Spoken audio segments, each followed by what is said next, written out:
Water, the source of life. We drink it, cook with it, bathe in it.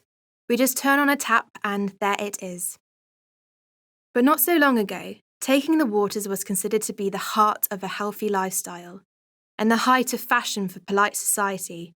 This helped transform a humble village into a thriving spa town.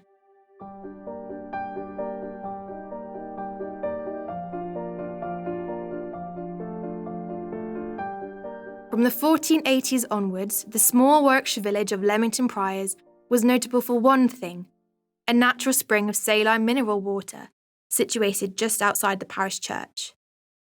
The spring had a reputation for healing properties. By the late 18th century, when war in Europe made foreign travel difficult, English towns such as Bath, Cheltenham and Tunbridge Wells were becoming popular spa resorts. People travelled from far afield to experience what became known as taking the waters. The established ones nearby would say Cheltenham and Bath. Both were very, very popular places, but they were having their difficulties. I mean, Bath was very congested, it was very expensive. Cheltenham, interestingly enough, kept running out of spa water. Bath and Tunbridge Wells had been well established as a place for taking the waters.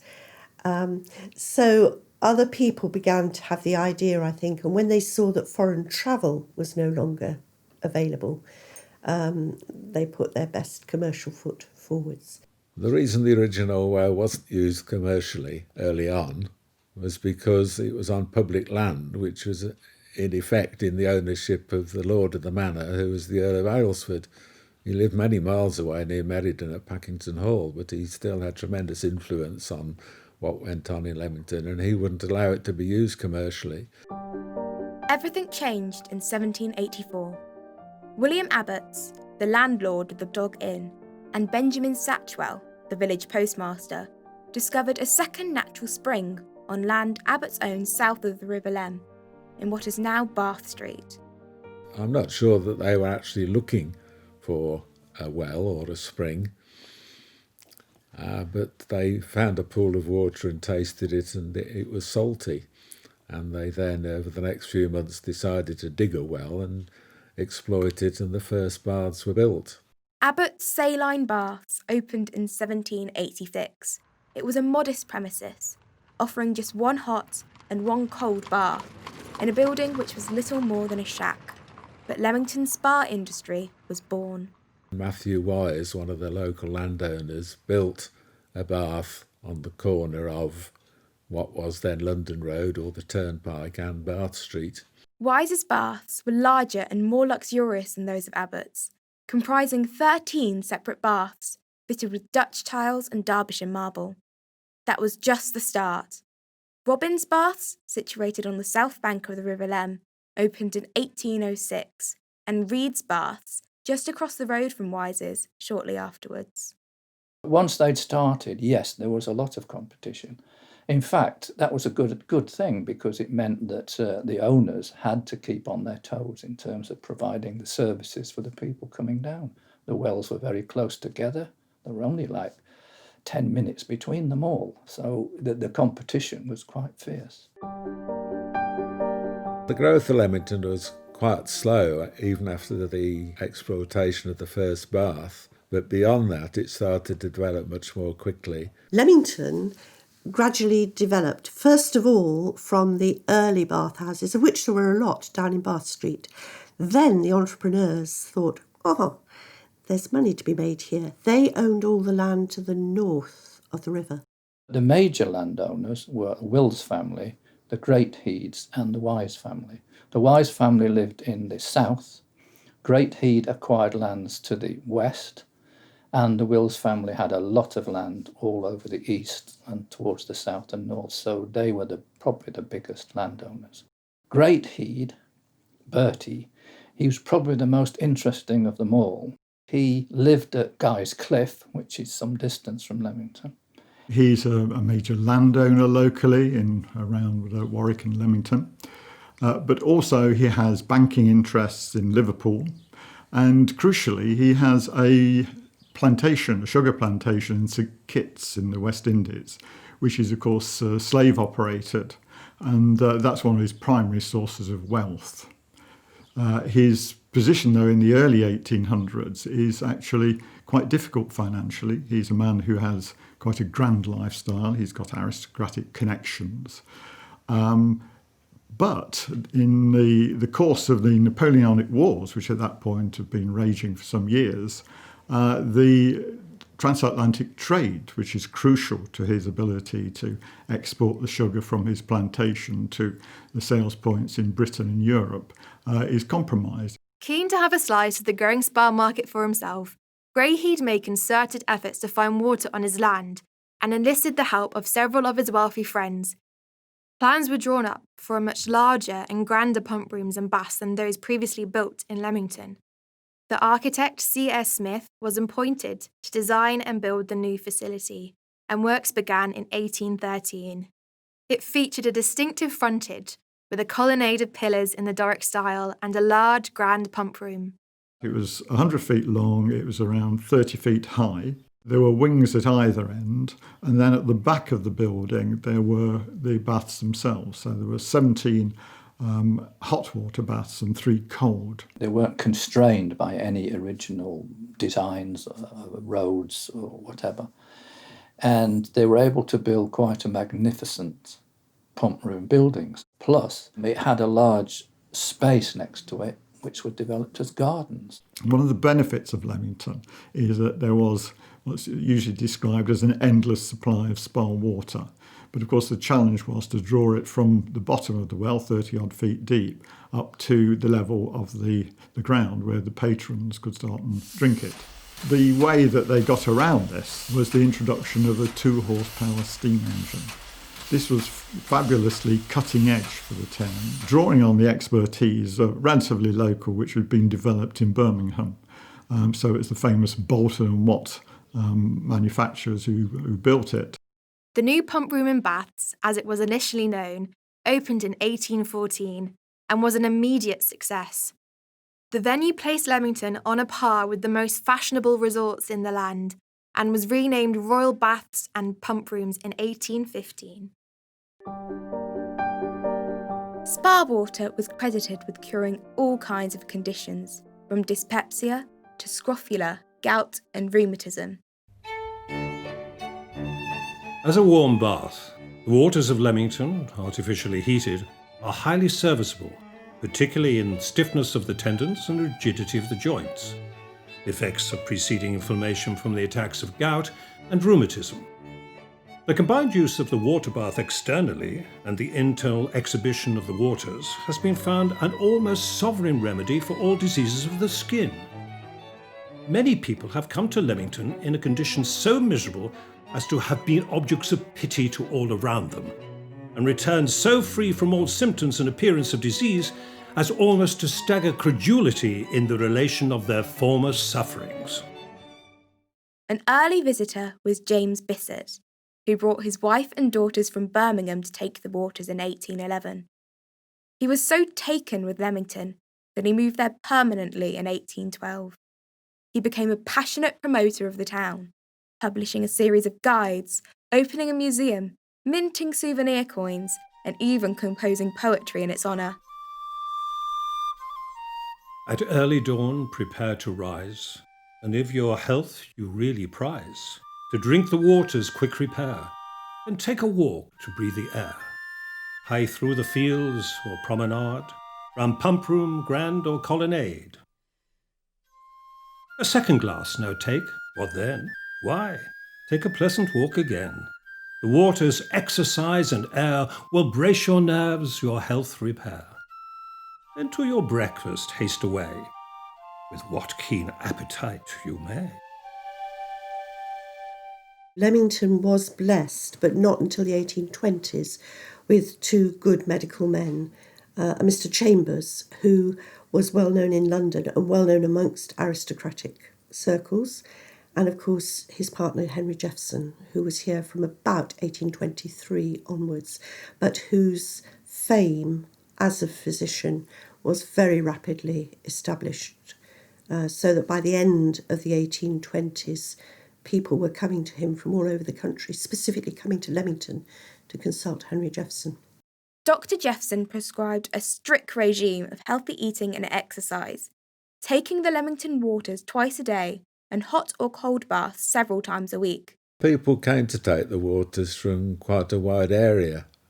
Some of the quite early ones were people like the Duke and Duchess of Bedford and the Duke and Duchess of Gordon, and their presence in the town is now recognised by streets named after them. Now, the wonderful thing about the Duchess of Gordon was she was William Pitt's political hostess. She was the arch political rival of Georgiana, Duchess of Devonshire, of whom most people have heard.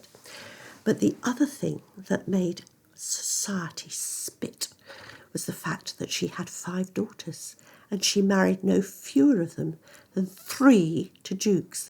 Jeffson's reputation for treating the rich and famous cemented the town's standing and was also very lucrative for the doctor himself. By the mid-1830s, he was earning the equivalent of £1 million per year, living and working in a fine mansion in the centre of town. The growing town needed to accommodate many visitors, so the demand for hotel rooms began to grow. In 1819, John Williams and his wife Sarah, who had formerly been butler and housekeeper to the Greathead family, opened a brand new hotel at the heart of the new town. Like the pump rooms, it was designed by C.S. Smith and was bigger and better than all that had preceded it. This was the largest hotel in Europe when it opened, with 100 bedrooms, only 1 bathroom. The Prince Regent was staying at Warwick Castle shortly after it opened. He came over in his carriage and he was graciously pleased to enable them to call it the Regent Hotel, which obviously gave it much, much greater prominence and attracted more people. As the population swelled, the demand for leisure facilities increased. When you came to Leamington, you would probably take the waters in the morning, half a pint, walk round those pump room gardens for 20 minutes, and then you'd go back and you'd take another half pint. And then you'd go home for breakfast, but you'd have the rest of the day. Now, if you were a patient of Henry Jeffson, you couldn't fill the rest of the day by gluttony. He put you on a very strict diet, and also he insisted that you walked everywhere. So you did need some entertainment. You had what the forerunner of the Jeffson Gardens were, places to promenade, and you also have to remember that when you came to take the waters, it wasn't just taking the waters. You came to be seen and to see other members of society. And doubtless you were also partly something to do with the marriage market as well. The town itself could develop a variety of interests for people. So they'd had ballrooms, they'd have libraries, they'd have picture shows, they'd have famous authors visiting, this kind of thing. So that was all geared towards providing entertainment for the wealthier classes. Leamington's first assembly rooms were opened in the new town in 1812, and the rival lower assembly rooms, also known as the Parthenon, opened in Bath Street in 1821, run by the famous London actor and impresario Robert Elliston. In the assembly rooms, you could read the papers. There were evening concerts laid on, balls laid on, card evenings laid on. There was also a lending library in Leamington, so you could borrow your books. And for an idea of what people did, read Jane Austen's books about life in Bath at that time. Very similar. The grand new facilities of Leamington Priors not only needed customers, they also needed labourers to build them and staff to run them. Unfortunately, the conditions for the poorer people were appalling. And it was quite apparent in one particular area, which was, of course, housing. They had to be accommodated, but the builders weren't interested in providing particularly expensive accommodation for them. So what happened was they built a series of what they call courts at the back of the beautiful buildings. And these courts were more or less the back-to-back houses that we know about from places like Birmingham. The size of these rooms were unbelievable. I mean, they were around 8 foot square, so it's about 2.5 meters square to accommodate. They had no facilities whatsoever. The builders weren't interested in joining these buildings up to the sewerage system because that cost money, so we didn't bother about that. And in the centre of the court was, of course, the cesspit.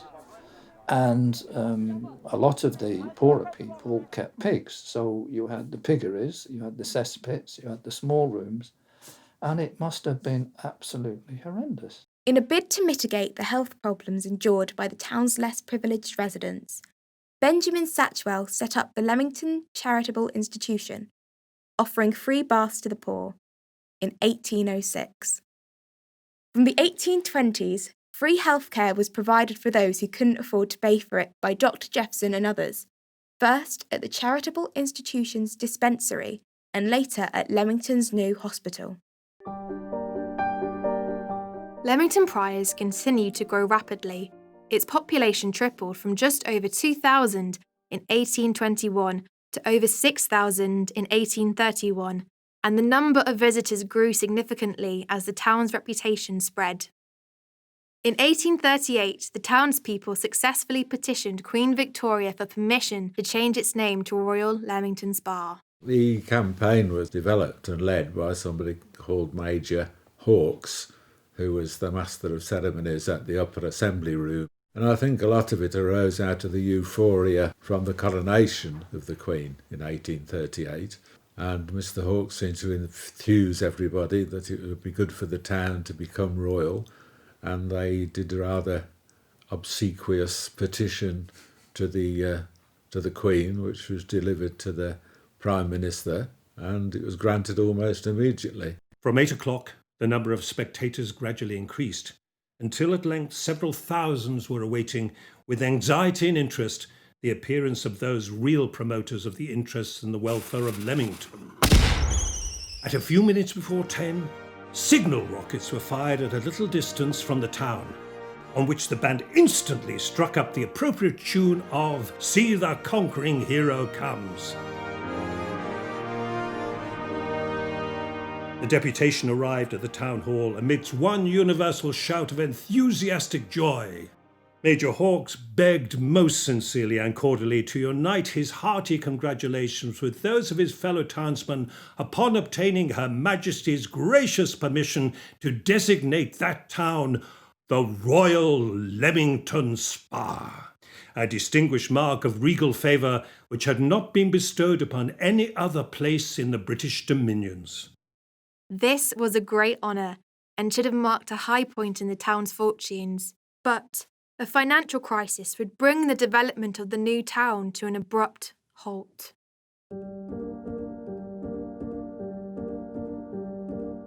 The Leamington Bank was one of several joint stock banks set up in the 1830s to help fund the development of the new town. Unlike in limited companies, the shareholders were individually liable for any debts incurred by the bank. Most bankers, sensible bankers, were reluctant to lend to developers or speculators because there wasn't always a guarantee of getting your money back. But these joint stock banks were mainly directed by landowners themselves. They tended to be quite sympathetic towards developers and builders wishing to borrow money to develop the land. And so they did start to lend money to them. And in fact, the Leamington Bank, it's my understanding that they lent nearly 50% of their assets in this way. But unfortunately, in 1837, there was a bit of a blip in the economy. The joint stock banks, who had got permission from the government to borrow from the London banks to support them, had issued promissory notes for several thousand, £10,000 from these banks. The bank couldn't afford to pay back the London banks. The people who had borrowed the money couldn't afford to pay it back either because they hadn't finished their development work and they couldn't sell their buildings. The London Bank were extremely unsympathetic and demanded that all the mortgages, all the title deeds and everything else was returned to them. And in fact, that's what happened. The Leamington Bank went bust and took with it lots of builders, small craftsmen, all sorts of people. So building came to an end in Leamington for a while. Another important factor in the decline of Leamington as a spa resort was the arrival of the railway in the 1840s. The main line was driven through Old Town, which at that point was still a fairly prestigious and prosperous part of the town. But the railway really changed all of that. A bridge was put across the high street. The Cops Royal Hotel was demolished to make way for the railway, as was in fact a bathhouse on the other side of the road, Wiser's Baths, which was later known as Curtis's Baths. The whole of that part of Leamington was transformed. What had once been quite a desirable place to live now had as a regular feature what were large, noisy, stinking steam engines. Society began to look elsewhere for healthy places to visit, and the railways made it easier and quicker than ever to travel to new locations. The sort of places that became very popular as resort towns were places like Brighton, sea bathing, which had already quite popular. Really developed as a major rival to the inland spas, places like Leamington. It also meant, as the European continent developed its own railway system, it's brought the famous continental spa towns into reach as well. By around 1880, all of the original bathhouses were either demolished or closed. Even the Grand Royal Pump Rooms fell into disrepair, and were only saved by public appeal led by the veteran Dr. Jeffson in 1861.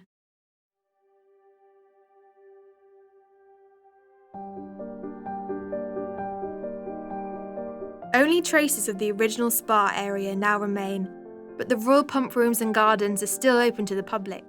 The Regent Hotel recently reopened, and the names of the principal characters from this era in Leamington's history are still to be seen everywhere about the town.